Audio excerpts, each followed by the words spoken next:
안녕하세요. 박종호입니다.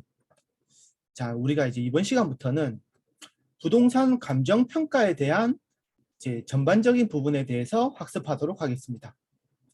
일단 이 부동산 감정 평가라는 게 굉장히 어렵고 내용도 많습니다.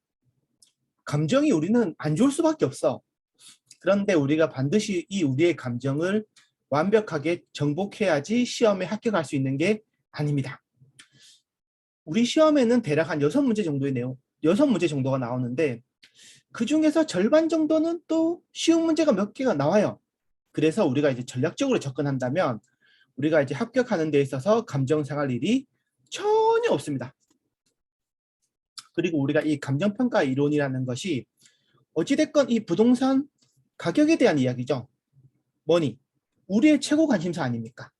그렇기 때문에 우리의 학습 욕구를 좀 당기게 하는 그런 내용이라고 저는 생각됩니다. 자, 이제 테마 45번으로 가서요. 감정평가라 함은 토지 등의 경제적 가치를 판정하여 그 결과를 가액으로 표시하는 것을 말한다. 자, 이게 이제 감정평가 이야기인데 우리가 이 감정평가 제도라는 거는 부동산 가격 공시 및 감정평가에 관한 법률이라는 것이 있습니다.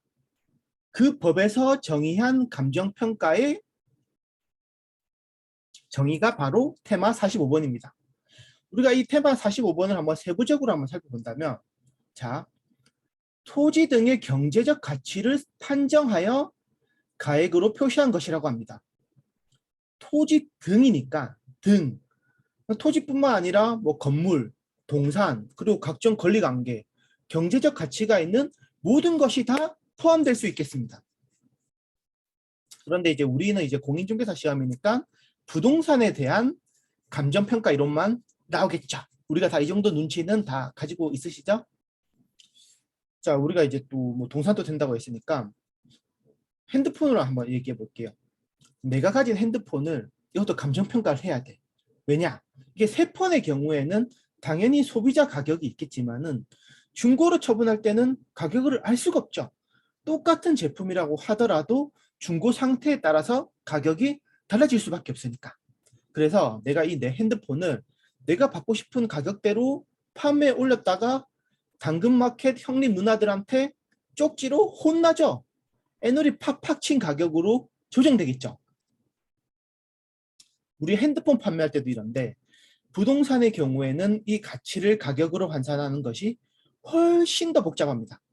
그래서 이러한 가치를 평가하는 감정평가사라는 전문 직업군이 존재하며 그분들이 전문적인 지식을 이용해서 가치를 평가하고 의견을 제시하는 거죠.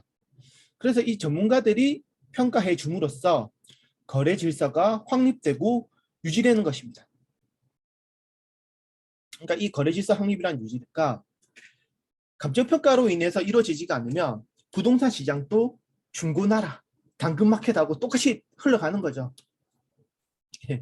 뭐 여기까지만 하겠습니다.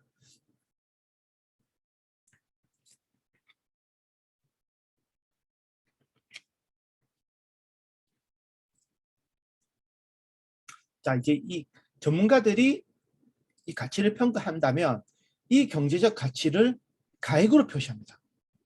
우리가 돈이 얼마인지 가액으로 표시가 되니까는 우리도 시장에서 거래가 될 수 있는 거겠죠. 만약에 이제 부동산이 가액으로 표시가 돈으로 환산이 안 되면 사기가 남발하고 완전히 난리 나겠죠. 이 가액으로 표시되기 때문에 효율적인 자원 배분이 이루어진다고 할 수 있겠습니다. 자, 그리고 마지막으로 전문가의 의견은 합리적인 의사결정에 도움이 됩니다. 그러니까 이 감정평가사라는 이 전문적인 사람들이 이제 의견을 제시하는데 내가 생각했을 때는 이 부동산의 가치는 얼마입니다라는 의견을 제시하는데 이것은 또 하나의 의견입니다. 그러니까 이 의견이기 때문에 같은 부동산에도 감정평가사들마다 이해관계인들마다 큰 이견이 존재할 수밖에 없겠죠. 그러니까 절대적인 평가가 아니라는 거죠. 근데 어찌됐건 이러한 이제 전문가들의 의견은 합리적 의사결정에 도움을 줄 수 있겠습니다. 넘어가서요. 우리가 이제 감정평가사분들이 이제 뭐 부동산의 평가를 하실 건데 이 평가를 시간 순서에 따라서 이 평가 방법이 좀 달라집니다. 우리가 과거와 현재와 미래로 나누어서 우리가 이걸 평가를 하는데 과거의 부동산을 평가하는 것을 소급평가라고 합니다. 우리가 민법에서 소급한다라는 말 많이 들어보셨죠? 그러니까 우리가 이제 과거의 부동산을 평가하는 이유가 어떤 부동산 분쟁이 있어서 이게 소송이 됐어요. 그럼 이 소송 결과가 몇 년 뒤에 나온단 말이에요. 이 몇 년 뒤에 이제 결과가 나왔을 때 우리가 이거에 대해서 이제 정산을 할 때 과거의 부동산을 평가하는 소급 평가를 우리가 보통 그러니까 자주 하게 됩니다. 그리고 이제 현재 부동산 가치를 평가하는 것을 현황 평가라고 합니다. 그러니까 뭐 딱히 별말 없으면은 현재 현황 평가가 기준인 거예요. 자, 이제 미래로 한번 가볼게요. 부동산은 영속성이라는 속성을 가지고 있기 때문에 없어지지가 않잖아요. 미래에도 분명히 있을 거기 때문에 미래의 가치를 추정하는 것도 좀 우리가 감정평가의 하나의 좀 중요한 가치거든요. 그럼 우리가 이 미래의 가치를 구체적으로 평가하려면 어떤 기준이 있어야 되겠죠. 뭐 1년 뒤에 이 부동산의 가격이 얼마쯤 될 것이다. 뭐 3년 뒤에 이 부동산의 가격이 얼마쯤 될 것이다. 이러한 기한이 필요하기 때문에 어떤 미래 일정 시점이라는 이 기한이 필요하기 때문에 미래 가치를 평가하는 것을 기한부 평가라고 합니다. 우리가 민법에서 막 기한 배우셨죠? 그때 세트로 조건도 배우셨을 겁니다. 그러니까 이제 어떤 시점이 없는 불특정한 미래 평가는 조건부 평가라고 합니다.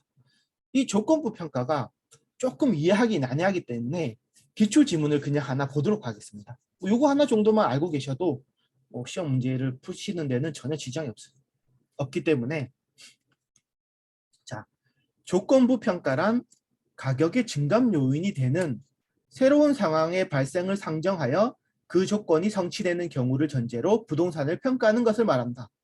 자, 조건이 성취되는 것을 전제로 평가. 조건 있죠? 조건부죠? 그리고 아직 성취가 안 됐죠? 미래죠? 자, 뭐 이 두 개 포인트만 이제 알고 계시면 될 것 같고 다음 테마로 넘어가도록 하겠습니다. 테마 46번. 감정평가는 대상 물건마다 개별로 하여야 한다. 우리가 이 개별 부동산을 이렇게 평가할 때는 개별 평가가 원칙입니다. 우리가 뭐 일물일가의 법칙 이런 거 들어보셨죠? 일물 일평가입니다. 원칙은. 그런데 항상 이 원칙이 있다는 것은 예외가 있다는 말이겠죠. 그리고 시험은 예외를 더 좋아합니다. 우리가 이제 예외는 세 가지가 있는데 또 어렵지가 않거든요. 이 용어는 그냥 어렵지 않으니까 이 용어를 포인트를 잡아서 확실하게 알고 가시는 것이 이게 좀 중요합니다. 우리 첫 번째로는 우리 일체로 이용하고 있는 물건의 일부만을 평가하는 것을 부분평가라고 합니다. 그러니까 내가 이제 뭐 한 필지를 가지고 있는데 일부분이 뭐 도시 군 계획시설에 저촉되어서 수용이 돼버렸어. 그러면 딱 그 저촉된 부분에 대해서만 보상을 받아야 하니까 이 부분만 구분 평가를 하는 것이 바람직하겠죠. 그리고 우리가 이제 두 번째로 일괄평가가 있는데 예전에 이제 부동산 이야기를 할 때 우리가 개별 부동산도 있지만 복합적인 부동산, 이제 복합 부동산 이야기도 한 거 기억나시죠? 이제 우리가 단독주택과 같이 토지하고 건물이 일체로 거래되는 것을 복합 부동산이라고 합니다. 이처럼 뭐 두 개 이상의 물건이나 아니면 대상 물건 상호 간에 떨어질 수가 없어. 우리는 불가분의 경우에는 일괄하여 평가합니다. 이를 일괄평가라고 합니다. 그러니까 우리가 이제 복합 부동산 이제 단독주택 같은 경우는 토지와 건물을 따로 계산하면은 좀 애매하죠. 그러니까 토지하고 건물이 어차피 거래가 함께 되기 때문에 일괄평가가 원칙입니다. 그리고 뭐 복합 부동산 외에도 뭐 여러 개의 필지가 하나의 획제가 되는 경우에도 일괄평가 대상이 됩니다.